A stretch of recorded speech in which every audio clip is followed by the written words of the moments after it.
Hello and welcome to Health Professional Radio. I'm your host, Neal Howard, for this Health Suppliers segment of the show. Thank you so much for joining us today. You know, this is November the 17th, 2016, right in the middle of Antibiotic Awareness Week. And our guest in studio is spokesperson and education manager for BioCeuticals. Welcome, Belinda Reynolds, to Health Professional Radio. Hello, Belinda. Hi. Thank you for having me. Thank you. Well, Antibiotic Awareness Week. Why should we raise awareness about the use of antibiotics? So I think, first of all, it's important to point out that I do think that antibiotics certainly have their place in certain situations.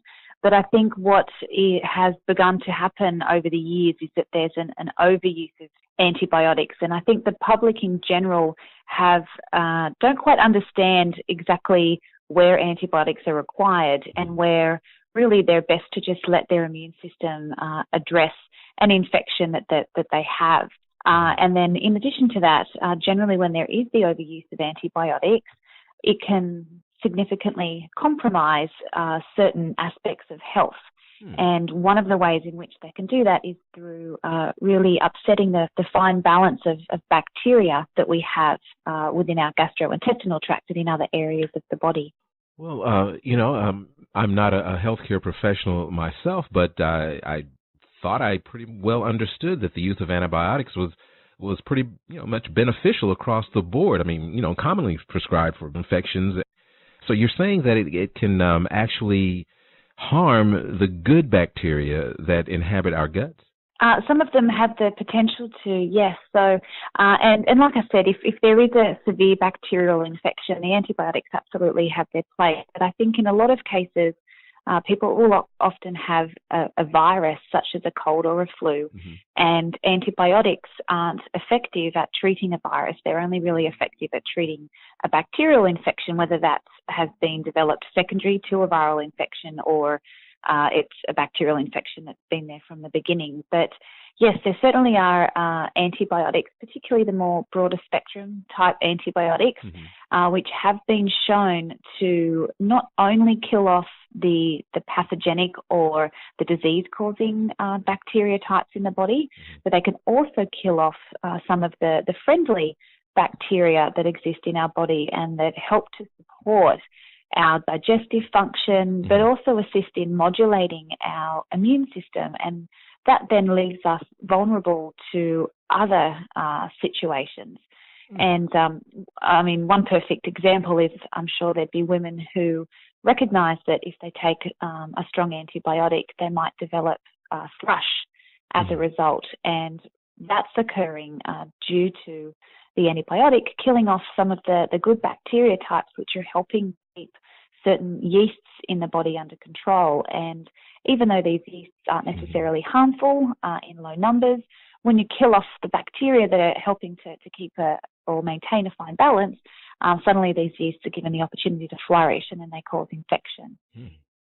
So why can't we just replenish the good bacteria in our gut? I mean, maybe a change in diet in addition to using some antibiotics. Is that something that's a consideration, or am I just wishfully thinking? You certainly can use some high-dose probiotics following an antibiotic use. That will actually help with re-establishing the balance of the good versus the bad microorganisms that exist within our body.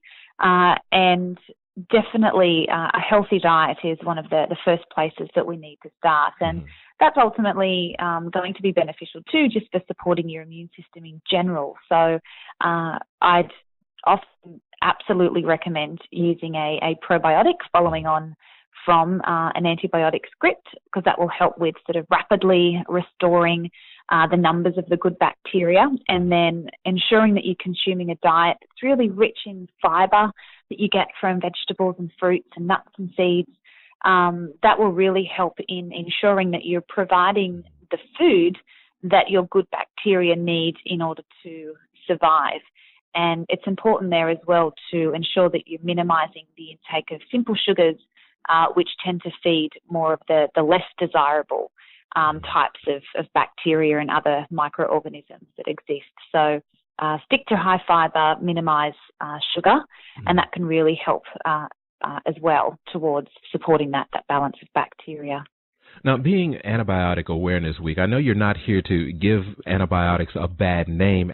No, not at all. Could you talk a little bit about maybe some of the mixtures that might be a little less beneficial if misused? Are we talking about the use or the overuse or the misuse, or is it a combination of the three depending on the individual? I'd say it's probably a combination of the three. I think sometimes they can be overused. At times they're used inappropriately, but it can be difficult to determine without doing some further assessment whether someone actually has a viral or a bacterial infection.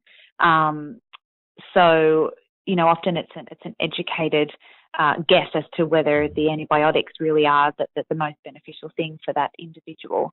And I think what we're seeing the emergence of is the antibiotic resistant strains of bacteria, because we've had this overuse of antibiotics and also the overuse of sanitizers and other bacteria killing substances in our environment, and that's contributing to certain strains of bacteria mutating and also developing ways in which they can protect themselves against the use of these antibiotics. And so over time, we're slowly seeing the emergence of these superbugs that are unable to be killed by antibiotics. And so the research now is trying to focus on understanding other ways that we can prevent or treat bacterial infections where you're seeing this antibiotic resistance occurring. Now, as an education manager at BioCeuticals and also a BioCeuticals spokesperson, Australia has more than 19 million prescriptions written out every year just for antibiotics, one of the highest rates of antibiotic use in the world. In your opinion, why would you say that, I guess, Australia, maybe the United States and the United Kingdom have a much higher use of antibiotics than some other countries? Would you think that it's availability or maybe education as to the proper use, or maybe more awareness about antibiotic use in some of the other countries that don't top the list? I think it probably is a combination of things. I mean, we are very lucky in Australia that we have such great access to general practitioners, and I think, though, as well, a lot of the general public are often misinformed, and you hear it all the time. Someone will develop a cold or a mild flu, and they go to their doctor and they almost demand an antibiotic script because they believe that that's the thing that they need to get them better. And so I think over time people have just developed a bit of a misunderstanding of really where antibiotics are required, and there seems to be this belief that we're unable to fight off an infection ourselves, and the antibiotics are an absolute must if we're going to get better. And I think it probably is just more of a matter of helping to re-educate the general public and help them to understand that there are other things that they can do to support their immune system and to help themselves get over things. And I mean, so often we are under the impression that we need to be able to soldier on and push through illness, and therefore we must get over it faster and take medications that can allow us to still get up and go to work, when, you know, there's some very simple things that we really need to be doing, and that is listening to our body and giving ourselves the opportunity to rest, eat well, and, you know, those sorts of things can really go a long way to helping to speed up our recovery from infections without the need of antibiotics. Generally, we feel very strongly about this Awareness Week because that we do see that there certainly is this emergence of the antibiotic resistance, but we're also seeing so much research that's being conducted into the field of microbial diversity in the body. And what researchers are really starting to understand is this lack of microbial diversity or lack of bacteria numbers in our bodies caused by these antibiotics is a real contributing factor to a huge number of different chronic diseases. And so, for example, they're linking certain mood disorders, autoimmune diseases, allergic diseases, and an increased risk of infections, all to this imbalance of bacteria that we have in our body as a result of excessive antibiotic use and excessive sanitization, and also, of course, poor diet. So I think it's more also too, it's really important to help people understand that